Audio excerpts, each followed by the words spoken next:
السلام علیکم ورحمۃ اللہ وبرکاتہ۔ الحمد للہ رب العالمین وبہ نستعین وعلی آلہ واصحابہ اجمعین ومن تبعہم بإحسان الی یوم الدین، اما بعد۔ وعن ابی ہریرہ رضی اللہ عنہ قال قال رسول اللہ صلی اللہ علیہ وسلم ایاکم والحسد فإن الحسد یأکل الحسنات کما تأکل النار الحطب، اخرجہ ابو داود والابن ماجہ من حدیث انس نحوہ۔ رب اشرح لی صدری ویسر لی امری واحلل عقدۃ من لسانی یفقہوا قولی، ربی زدنی علما۔ سبحانک لا علم لنا الا ما علمتنا انک انت العلیم الحکیم۔ ہر قسم کی عبادات، تمام قسم کی تعریفات اس رب ذوالجلال کے لیے لائق و زیبا ہے جو تمام جہانوں کا خالق، مالک اور رازق ہے۔ درود و سلام ہو ہمارے اور آپ کے آخری نبی احمد مصطفیٰ محمد الرسول اللہ صلی اللہ علیہ وسلم پر۔ اللہم صلی وسلم وبارک علی نبینا محمد۔ تو معزز سامعین و سامعات و عزیز طالبات، شریعہ ڈپلومہ کورس کے اس حدیث کلاس میں آپ سب کا تہہ دل سے استقبال ہے۔ تو ابھی میں نے آپ کے سامنے جو حدیث سنائی اس کا ترجمہ ہے۔ حضرت ابو ہریرہ رضی اللہ عنہ سے روایت ہے، وہ فرماتے ہیں کہ نبی کریم صلی اللہ علیہ وسلم کا ارشاد ہے، حسد کرنے سے بچو کہ حسد نیکیوں کو یوں کھا جاتا ہے جیسے آگ سوکھی لکڑی کو کھا جاتی ہے۔ اس حدیث کو امام ابو داود نے روایت کیا ہے، جبکہ سنن ابن ماجہ میں حضرت انس رضی اللہ عنہ سے ایسی ہی ایک حدیث مروی ہے۔ تو یہ حدیث سند کے اعتبار سے ضعیف ہے۔ شیخ البانی رحمہ اللہ نے الضعیفہ میں ان حدیثوں کی تفصیل بیان کی ہے، لیکن حسد کی برائی جو اس حدیث میں بیان کی گئی ہے کہ حسد انسان کی نیکیوں کو کھا جاتا ہے بلکہ انسان کے ایمان کو بھی کھا جاتا ہے، تو اس اعتبار سے دیکھا جائے تو حدیث کے معنی میں وزن اپنی جگہ باقی ہے کہ حسد انسان کی دینداری کو نقصان پہنچاتا ہے۔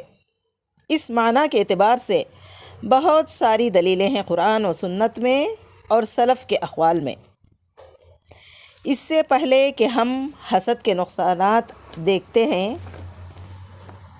ہم کو یہ دیکھنا کہ حسد کیا ہے۔ دوسرے کے پاس موجود رب تعالیٰ کی کسی نعمت کے چھن جانے کی تمنا کرنا، اس کو حسد کہتے ہیں۔ مثال کے طور پر اس کی صحت چلی جائے، اس کا عہدہ چھن جائے، اس کا نقصان ہو جائے، یہ غریب ہو جائے۔ کسی نعمت کے حقدار سے اس بات کی تمنا کرنا کہ اس کے پاس سے وہ نعمت ختم ہو جائے، اس کو حسد کہتے ہیں۔ کوئی حاکم ہوتا ہے جو غلط ہوتا ہے، کوئی مالدار ہوتا ہے جو غلط جگہوں پر اپنے مال کو استعمال کرتا ہے، خرچ کرتا ہے۔ ایسے آدمی پر کوئی دوسرا تمنا کرے کہ اس سے اس کی حکومت چلی جائے، اس سے اس کی دولت چھن جائے۔ اگر وہ دولت رہے گی اس کے پاس تو وہ گناہوں میں خرچ کرے گا، اللہ کے حرام کردہ کاموں پر خرچ کرے گا۔ اگر اس کے پاس سے دولت چھن جائے تو وہ کیا ہے، گناہوں سے محفوظ رہے گا۔ تو اس بات کی تمنا کرنا یہ حسد نہیں ہے، یہ غلط نہیں ہے۔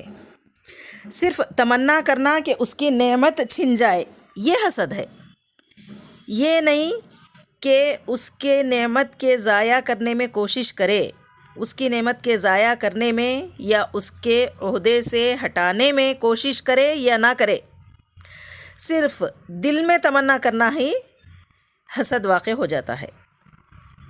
فتح الباری میں حدیث نمبر 6064 کے تحت ابن حجر نے یہ بات کہی ہے۔ ملا علی قاری کہتے ہیں، نبی کریم صلی اللہ علیہ وسلم کا فرمان، وَلَا تَحَاسَدُوا، آپس میں ایک دوسرے سے حسد مت کرو، اس کے کیا معنی ہیں؟ مولا علی قاری کہتے ہیں کہ تم میں سے کوئی شخص کسی دوسرے سے اس کی نعمت کے ہٹ جانے کی تمنا نہ کرے، چاہے وہ نعمت اس سے چھین کر خود ملنے کی تمنا ہو یا نہ ہو۔ حسد اپنی جگہ واقع ہو جاتا ہے۔ یہ کہ آدمی یہ تمنا کرے کہ وہ نعمت اس سے چھن جائے اور مجھے مل جائے، تب بھی یہ حسد ہے، یا یہ کہ اس سے نعمت چھن کر کسی دوسرے کو ملے یا اس سے ضائع ہو جائے، تب بھی یہ حسد ہے۔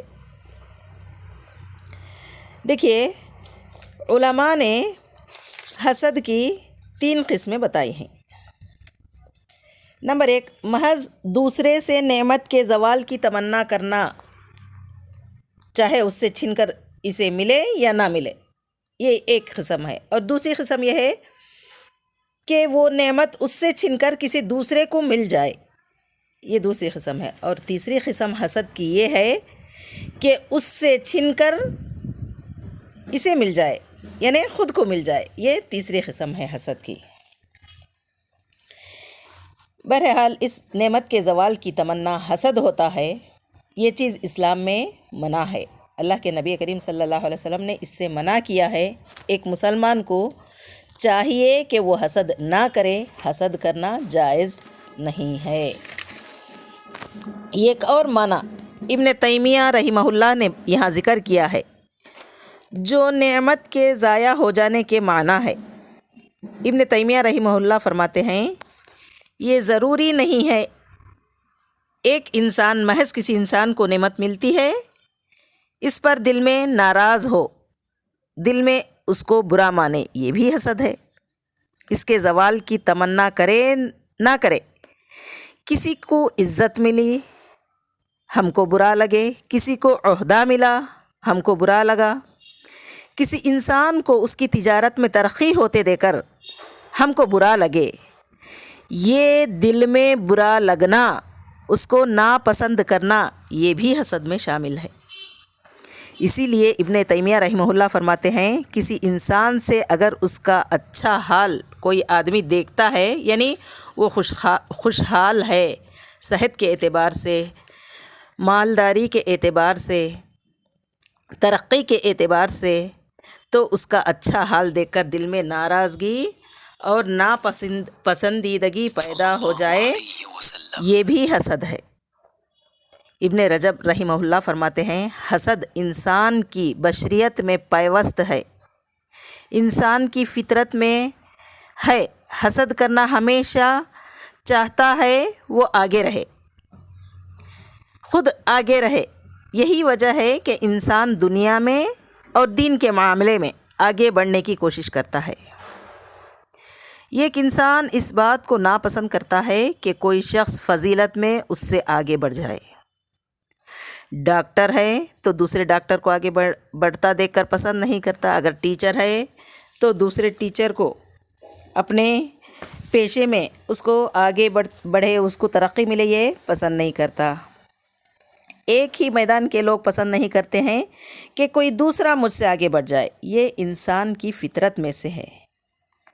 ایک چھوٹے بچے کو بھی دیکھو، آپ اس کو پیار کرتے ہیں تو دوسرے بچے کو برا لگتا ہے نہیں؟ دیکھیں ہی ہم ایسا، یہ اچھے لوگوں میں بھی ہوتا ہے۔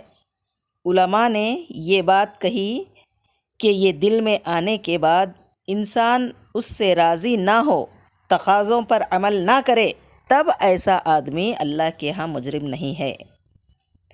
وہ دوسرے کے لیے برا نہ چاہے، وہ دوسرے کے لیے برائی کی چاہت نہ کرے، زوال کی چاہت نہ کرے، تو ایسا انسان مجرم نہیں ہے۔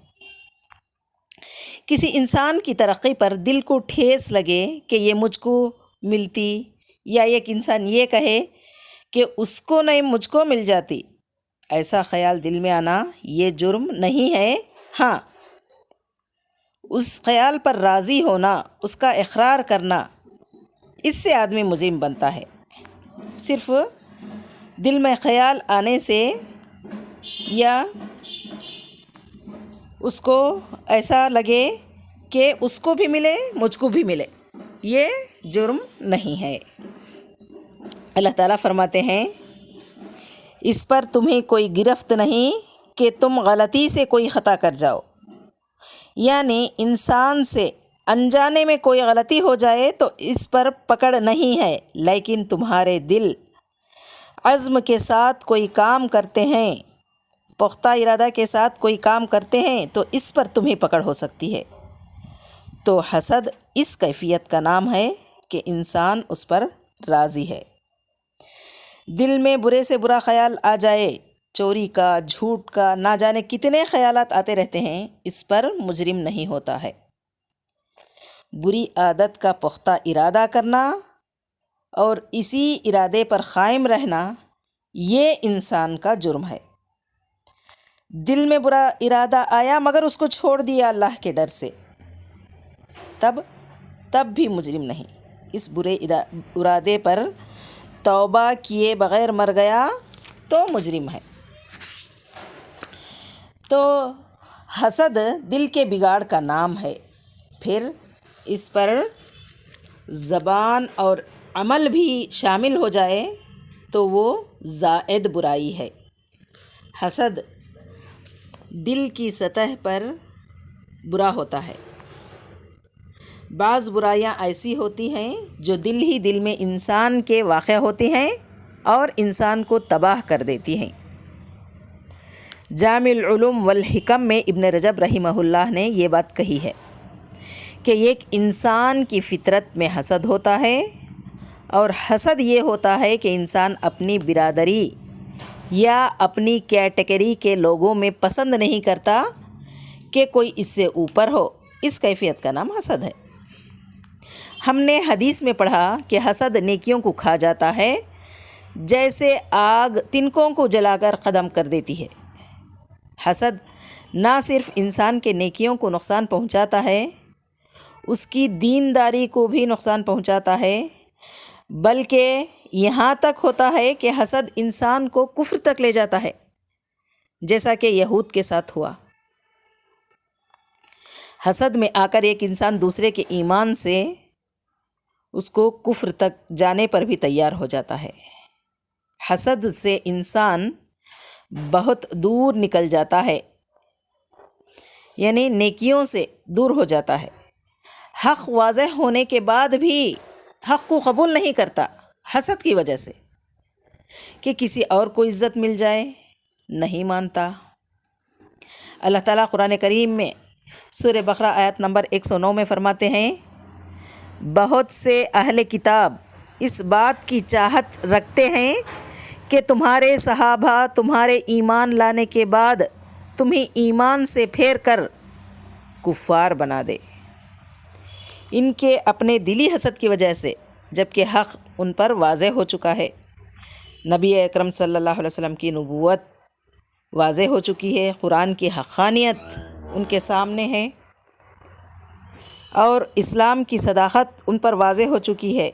حق کے واضح ہو جانے کے بعد بھی محض اپنی دلی حسد کی وجہ سے وہ چاہتے ہیں کہ صحابہ ایمان لانے کے بعد بھی واپس کافر ہو جائیں۔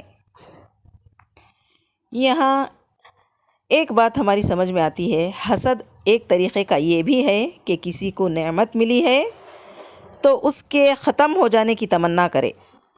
جو ایمان صحابہ کو ملا ہے وہ ان سے چھن جائے۔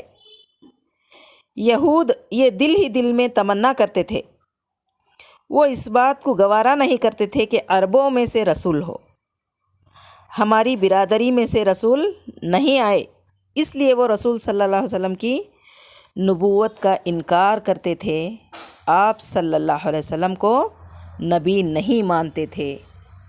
تو اس وجہ سے وہ کیا ہوئے، ایمان سے خالی ہو گئے، ایمان میں داخل ہوئے ہی نہیں حسد کی وجہ سے۔